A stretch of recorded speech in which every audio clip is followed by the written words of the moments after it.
அன்னை கிவி முன்பாக ஒன்று கூடுவோம். புனித லூர்து அன்னை கிவி மந்திரிப்பு. புதுமைகள் புரிவதில் மகா பிரசித்தி பெற்றவர் அமல உற்பவ கன்னிகை. சூரியன் ஒளி தாங்கி வெண்ணாடை அணிந்து தெய்வீக கிருபையோடு அலங்காரத்தோடு காட்சி தந்தவர். லூர்து மலை கெபியில் அனைவருக்காகவும் குறிப்பாக பாவிகள் மனம் திரும்ப மன்றாடியவர். இன்றும் அவரை நாடி நம்பிக்கையோடு வேண்டும் பக்தர்களுக்கு கருணையோடு மன்றாடி ஜெபிப்பவர் என்னும் நம்பிக்கையோடு மன்றாடுவோம். இப்பொழுது வேண்டுகிறோம்.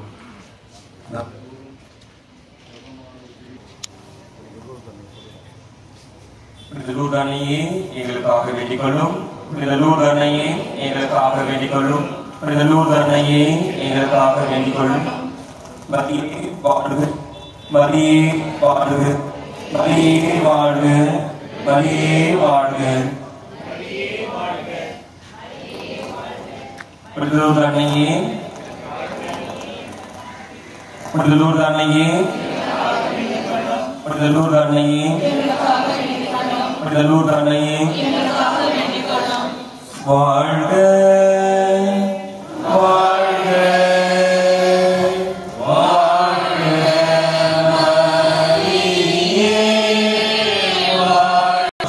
தரப்புகளும் கோப்புகளும் அடுத்த தலைமுறைக்கு சொந்தமானது. புதிக்கப்பட்டுள்ள நமது ஆலயத்தின் நினைவான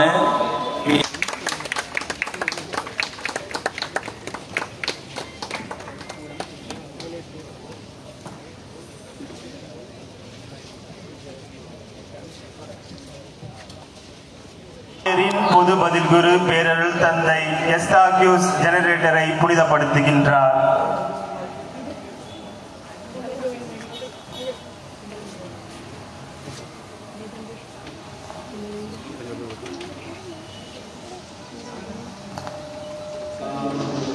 வாழும் இந்த ஜப வீட்டை நம் ஆயத்தந்தை அவர்கள் ஆசீர்வதித்து தமது பரிசுத்த திருக்கரங்களால் திறந்து வைத்து நம்மையும் ஆனந்த அனுபவம் பெற அன்புடன் அழைக்கிறார்.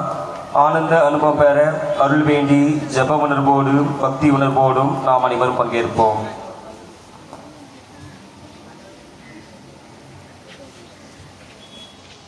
மாட்சிமிகு மன்னர் உள்ளே நுழையட்டும் என்று மொழிந்திட்ட அன்பு தந்தையே, இறைவா, எங்கள் முன்னிற்கும் எம் புதிய திருக்கோவில் நீரினால் நுழைவாயிலை மந்திரிக்கின்றார்.